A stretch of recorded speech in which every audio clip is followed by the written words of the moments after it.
2020 সালে জানুয়ারি মাসের রাতের দিকে বর্ধমান স্টেশনে ঘটেছিল বড়সড় দুর্ঘটনা। সেই সময় ভেঙে পড়েছিল বর্ধমান স্টেশনে ঢোকার মূল প্রবেশদ্বারের পোর্টিকো। গতকাল অর্থাৎ বুধবার দুপুরে ভেঙে পড়ল বর্ধমান স্টেশনে 2 ও 3 নম্বর প্ল্যাটফর্মের মাঝে থাকা 1890 সালে তৈরি জলের ট্যাঙ্ক। স্থানীয় সূত্র থেকে জানা যায় ঘটনায় 3 জনের মৃত্যু হয়েছে এবং বেশ কয়েকজন গুরুতর আহত হয়েছে। পরে প্রশাসনের পক্ষ থেকে সবাইকে উদ্ধার করে নিয়ে গিয়ে বর্ধমান মেডিকেল কলেজ হাসপাতালে ভর্তি করা হয়। ঘটনায় চাঞ্চল্য ছড়ায় সমগ্র এলাকায়। ঘটনাস্থলে ছুটে আসেন পূর্ব রেলের আধিকারিকেরা। এছাড়াও ঘটনাস্থলে এসে পৌঁছায় পূর্ব বর্ধমান জেলা শাসক পূর্ণেন্দু মাঝি, পুলিশ সুপার অমনদীপ, বর্ধমান দক্ষিণের বিধায়ক খোকন দাস, আরপিএফ ও জিআরপির আধিকারিকরা, দমকল বাহিনীর লোকেরা। ঘটনায় 2 ও 3 নম্বর লাইন দিয়ে দীর্ঘ সময় রেল চলাচল বন্ধ থাকে। পরে প্রশাসনের উদ্যোগে রেল লাইন পরিষ্কার করে রেল চলাচল স্বাভাবিক করা হয়। তবে এই দুর্ঘটনার জন্য রেলের রক্ষণাবেক্ষণের গাফিলতি রয়েছে এই অভিযোগ রেলযাত্রীদের। ঘটনাস্থলে উপস্থিত এক রেলযাত্রী জানান, দুপুর 12টার কিছু পরে হঠাৎ জলের ট্যাঙ্ক যাত্রী শেডের ওপর হুড়মুড়িয়ে ভেঙে পড়ে। এতে কয়েকজন চাপা পড়ে যায়। পরে প্রশাসনের লোকেরা এসে সকলকে উদ্ধার করে। আওয়াজের অবিকট শব্দটা হলো, তারপর কয়েকটা মিছিল রেল লাইনে পড়ে গেল, বানের মধ্যে ভাসছে। তার এটা দেখলাম। চাপা পড়েছে কি? হ্যাঁ, চাপা পড়েছে তো, অনেক লোক সব সরে ছিল। ভিতরে ঢুকে যাচ্ছে না তো? ওটা বলছি মারা পড়ে যায়নি, একজন মারা গেছে, মেয়ে ছেলেটা বেশি। আর ওটা ভেঙে পড়ে যায়। হ্যাঁ, জল জলের ট্যাঙ্কি বলতেছি 12টা 20-র মধ্যে আমরা ডাক্তার দেখাতে মুর্শিদাবাদ থেকে। হ্যাঁ, আমার বসেছিলাম তো, বসেছিলাম তো, বিকট শব্দ দেখতে লাগলো। তবে দমকলের লোকেরা জানান, দুর্ঘটনাস্থল থেকে সবাইকে উদ্ধার করে হাসপাতালে চিকিৎসার জন্য পাঠানো হয়েছে। জলের ট্যাঙ্ক একটা সাডেনলি ভেঙে পড়েছে, ইনজিওর্ড হয়েছে। আমরা রেস্কিউ করেছি, আরপিএফ এর মাধ্যমে আমরা বিএমসিএইচ হসপিটালে পাঠিয়েছি। না, মারা কেউ এখনো পর্যন্ত আমরা বলতে পারবো। এছাড়াও পূর্ব বর্ধমান পুলিশ সুপার বলেন, রেলের সাথে স্থানীয় প্রশাসন উদ্ধারের কাজে হাত লাগিয়েছে। আহতদের চিকিৎসার জন্য সমস্ত ব্যবস্থা রাখা হয়েছে। এখানে প্রায় 12:30টার দিকে আমরা একটা ইনফরমেশন পেলাম যে প্ল্যাটফর্ম নম্বর 2 আর 3-এর মাঝখানে একটা ওয়াটার ট্যাঙ্ক আছে, আপনারা দেখতে পাচ্ছেন। ওটা ফেটে যায় প্লাস সেটার জন্য ওখানে নিচে যত প্যাসেঞ্জার লোক দাঁড়িয়েছিল, জল শেডে পড়ে, শেড ভেঙে যায়, প্যাসেঞ্জার উপর জল শেড চেপে যায়, কিছু প্যাসেঞ্জার লোক ওখানে ইনজোর হয়। তারপরে আমাদের থানা খবর পেল, ইমিডিয়েটলি আমাদের থানার ফোর্স আইসি ইনক্লুডিং এখানে উপস্থিত হলো। তারপরে এখান থেকে লোকগুলোকে রেস্কিউ করে আমরা থানা পাঠালাম। এখানে জিআরপি আরপিএফ ছিল, আমরা ওদেরকে অ্যাসিস্ট করলাম। তারপরে যেটা আমরা হসপিটাল থেকে খবর পেলাম, এখন অবধি 3 জন ডেড হয়েছে, 3 জনের মৃত্যু হয়েছে, প্লাস 27 জন ইনজার আছে এখন অবধি। টোটাল 3 জন। এখন আপনারা দেখছেন এনার রেলওয়েজের ইঞ্জিনিয়ারিং ডিপার্টমেন্টের লোক এসছে, এরা নিজের কাজ করছে। এখন অবধি প্ল্যাটফর্ম নম্বর 2 আর 3-এ একটু ট্রেন চলাচল বন্ধ আছে।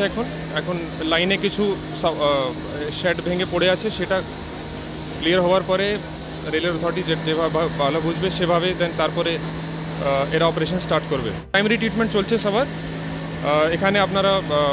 আমরা এডিএম ডেভ সাহেবও আছেন, ওনাকে বলে, ডিএম সাহেবকে বলে আমরা হসপিটালেও ভালো এদের চিকিৎসা এখানে হয়, ভালো করে অ্যাটেন্ড করা হয়, সেটা আমরা ইনশোর করছি। সেটা তো ইঞ্জিনিয়ারিং ডিপার্টমেন্ট আপনাকে রেলওয়েজই বলতে পারবে কত পুরানো। এরা বলছে কি প্রত্যেক বছর ইন্সপেকশন হয়, গত ডিসেম্বরে ইন্সপেকশন হয়েছিল, তো সেটা এখন দেখার ব্যাপার কি দেখা যাচ্ছে। তো সেটা দেখুন, আপনার ইঞ্জিনিয়ারিং ডিপার্টমেন্টের লোক ভালো করে বলতে পারবে কি স্ট্যাটাস আছে ট্যাঙ্কের।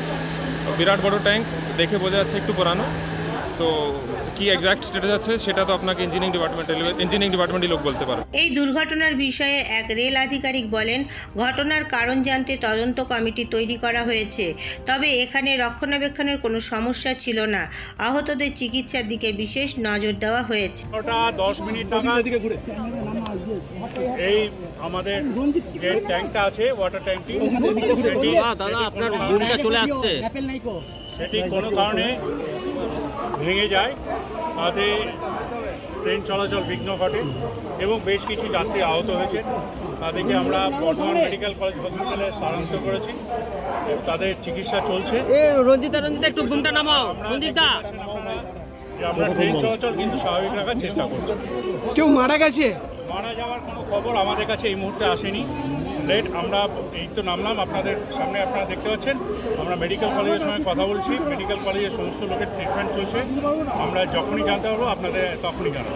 তবে বর্ধমান পশ্চিমের তৃণমূল বিধায়ক বলেন, কেন্দ্র কোনো কাজ করে না, সেই কারণে এই দুর্ঘটনা।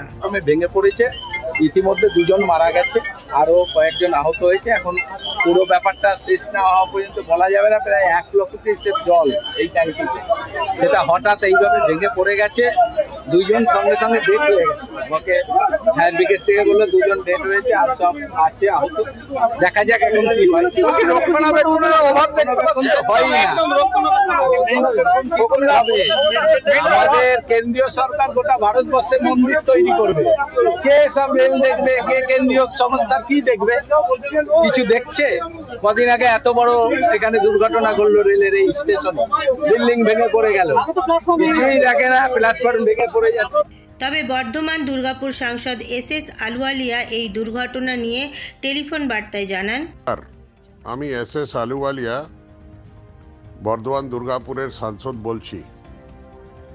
খুবই দুঃখের বিষয় যে আজকে বর্ধমান স্টেশনে যে ঘটনাটা ঘটেছে, সেই অঘটনের কারণে 3 জন নাগরিক প্রাণ হারিয়েছেন। তাদের পরিবারের সদস্যদের আমার সমবেদনা জানাই। আর অনেকে আহত হয়েছেন, ক্ষয়ক্ষতি হয়েছে। আমি কেন্দ্রীয় রেলমন্ত্রীর সঙ্গে দেখা করে ওনাকে তখনই বলেছি যখন খবর পেয়েছি, আর ওনার কাছ থেকে দাবি চাইলাম যে কি তাদের এক্স গ্রেশিয়া পেমেন্ট এখনই করা হোক। 5 লক্ষ টাকা যারা প্রাণ হারিয়েছেন তারা এক্স গ্রেশিয়া পাবেন, আর যারা